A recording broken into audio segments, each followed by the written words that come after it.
Bustin' makes me feel good, but what doesn't is watching a modern Ghostbusters film. I just got back from watching the latest Ghostbusters in theaters, and I'm gonna give it a couple of pieces of praise before I mollywop it into the short pile carpet. First of all, bringing back the original cast was a sweet and welcome kick in the nostalgia beads, even though they had very minimal screen time. And the second one is this is better than the 2016 reboot of Ghostbusters, which is an undeodorant covered armpit. Very stinky, very smelly. I also must admit that I had no idea that a Ghostbusters film released in 2021 with the same cast as the film that I watched just yesterday. And that's most likely because the 2016 film, which was the modern day reboot of Ghostbusters, you know, the first one came out in 1984, second one came out my birth year in 1989, yeah, show my age a little bit. And then you had the 2016 reboot, which was a juicy, grease up the palm, slap to the franchise's chin. Then you have Afterlife, which is, I guess, so unnotable, at least in my world, I didn't even know it existed. And then we get Frosty with Frozen Empires. Having gotten those two small pieces of praise out of the way, I don't think any of the comedy landed, at least not with the four old birds that were in the movie theater with me and my girlfriend. Most of the jokes or humor, I have to use air quotes because none of them really landed. Is it a joke if nobody laughs? If a tree falls in a forest, does it make a noise? Yeah, of course it does. What, are you stupid or something? But if a joke doesn't land and nobody laughs, is it really a joke? Probably not. All of the humor felt supremely forced, which is a pretty big deal in an action/comedy movie. We'll touch on the action in just a minute. And the humor was dry, bland, an old dry crouton you find on the floor of an Olive Garden. So let's talk about the cast and their performance. We have Mackenzie Grace over here, which plays Phoebe. I couldn't have hated her character any harder if I tried. I could attempt it, but I would fail miserably, as she did as a character. Mild spoiler territory here, although I don't even advise seeing the film, so hey, spoiler if you are gonna go watch the movie. I personally would wait for it to come to a streaming service or, you know, plug in your Fire Stick, which you might have jailbroken. Just kidding, don't advise you do that. So Phoebe, if you look past the bad perm and the square glasses, which I automatically want to pop somebody in the nose for wearing, you have a young gal that just doesn't listen to her elders or parental figures, her guardians, if you will, so continues to put them in precarious positions. So she kind of sticks with the whole, if you're already wrong, continue to stay wrong. Don't fix yourself. If it's broke, just stay broke. And she continues to make poor, bad decisions that put the team at risk. But then at the end, she's going to get praise for being a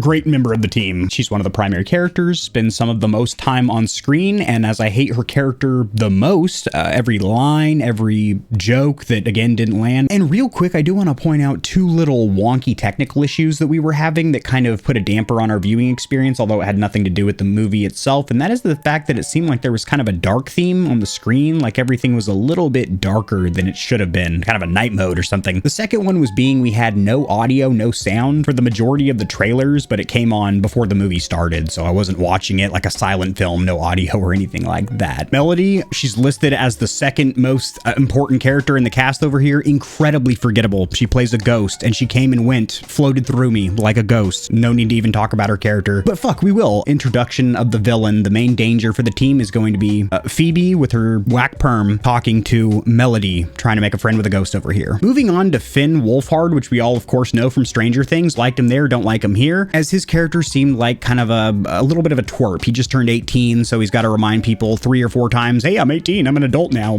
Just because you're 18, you're legally an adult, you've got a lot of growing up to do there, son, and it shows here with this character. Not very well developed, mushy brain on this one. Moving on to Bill Murray. It was great to see him, although you don't see him very often on screen, but when you do, same thing with Ernie Hudson over here, and Dan Aykroyd, it's a real treat. Paul Rudd, I never thought a film would come along my lap, other than maybe the Ant-Man, that just made me not like Paul Rudd, because usually he's a really likable guy. Seems like a real wholesome dude in real life, and I usually like his characters in movies. Not so much here, but he was kind of the glue that held this fucking train wreck together. And then I have to say that having Carrie Coon in this film, jarring to see her in this film as a blonde after seeing her for the first time ever in The Last of Us. And the whole time I'm thinking to myself, did she leave Joel back at the encampment? What's Tess doing here? And I don't know if blonde is her natural color, but since it was the first time I had ever seen her in Last of Us and she was a brunette and that looked more natural to me, it just, I don't know. It was weird seeing her in this picture, and I almost feel like it didn't really fit having her there. The one character I really did like, and he did have a pretty fair amount of screen time, is going to be the gentleman that plays Nadeem. He was the only humorous, funny,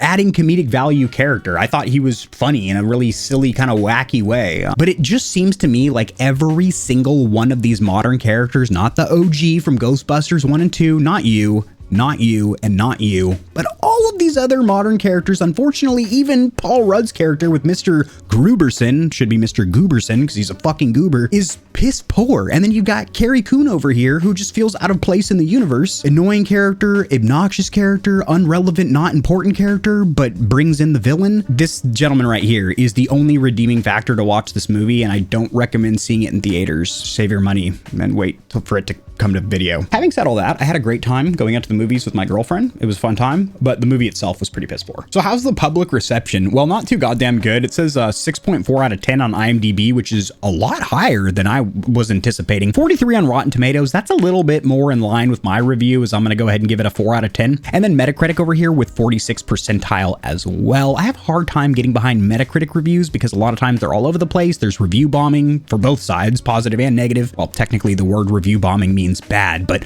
review pumping or hyping, as you don't actually have to watch the content, or, you know, there's certain platforms where you don't even have to play a game to write a review for it. That's why I like things like Steam verified reviews. You have to have a certain amount of playtime. You can review that bitch. It shows people, hey, this guy's played 7,000 hours of this game. Probably knows what he's talking about. Little mini rant on Metacritic over here, but yes, in line, Rotten Tomatoes, Metacritic. This is a Rotten Tomato. Stinky, not throwing it in my salad. Didn't taste very good. Spit it back out. That is my review of Ghostbusters Frozen Empire. I did not bust while watching the film. I also didn't know there was a Ghostbusters movie that came out 3 years ago, and the one that dropped in 2016 is imagine if episode 1, The Phantom Menace, was that big of a stinker, what it would have done for the Star Wars franchise. And a lot of people do think The Phantom Menace is a shitty Star Wars film, which we do now know in 2024 after seeing real shitty Star Wars content, that the Phantom Menace, still under the reign of Lucasfilms, wasn't even that bad. I mean, shit, the pod racing scene and Darth Maul, I mean, there's a lot of redeeming factors in that movie. Getting sidetracked here, sorry about that. Fuck me. Ghostbusters was one of those iconic series back in the 80s. People were still talking about it in the early 90s and whatnot. And then a reboot in 2016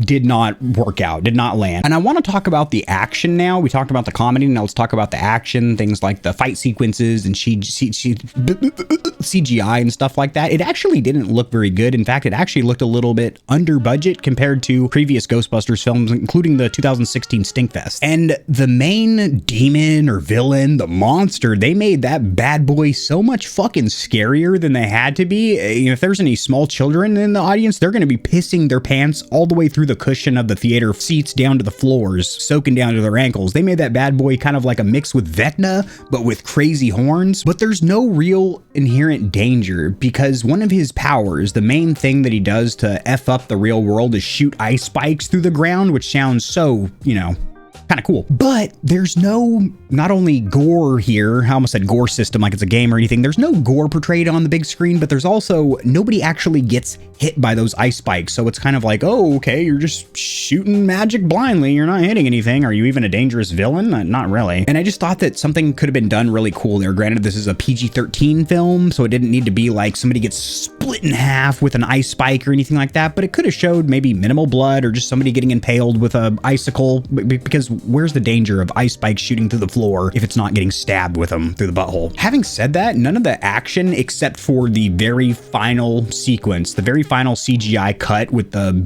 torn up city and then this huge beam of light that shoots up with this crazy sound effect. I might insert a clip right here if I'm feeling risque. Surprise, motherfucker. That was pretty cool. Other than that, all the CGI was a little bit lackluster and all the action sequences didn't really have me hanging on the edge of the seat waiting for the next clobber knuckle to land. So if you don't have jokes that are landing in a comedy film and you don't have hanging on the edge of my seat action in an action movie, a thriller, what do you have? The Ghostbusters name. And that might be the best thing it has going for it. That, the somewhat short cameos from the original cast. Drop in the comment section below your opinion of this film. Have you seen it? Are you gonna see it? Kevin, do you still review controllers or do you just do this kind of content now? Mind your own fucking business. Just kidding. I'm getting right back to the product reviews. But I'm also gonna be doing videos like this too, because I have a camera and a microphone and a mouth. Why the fuck would I not? With the saucy stallions and stallionettes trotting around the stable. I will see you tomorrow. Peace. If you enjoyed the video, liking it helps it to get seen by more gamers, and this information will reach in a system as well. Much like the back of the TV, I've got plugs for all of my socials down there in the description below. And your wallet will greatly thank you if you check the description, because there are exclusive discounts on a ton of products, including controllers, KontrolFreeks, keyboards, mouse pads, clothes, and energy drinks. And keep in mind that you, the viewer, keep this channel running. The more stallions and stallionettes trotting around the stable, the better. So mollywop that subscribe button like it owes you money, and we'll have the same amount of fun tomorrow.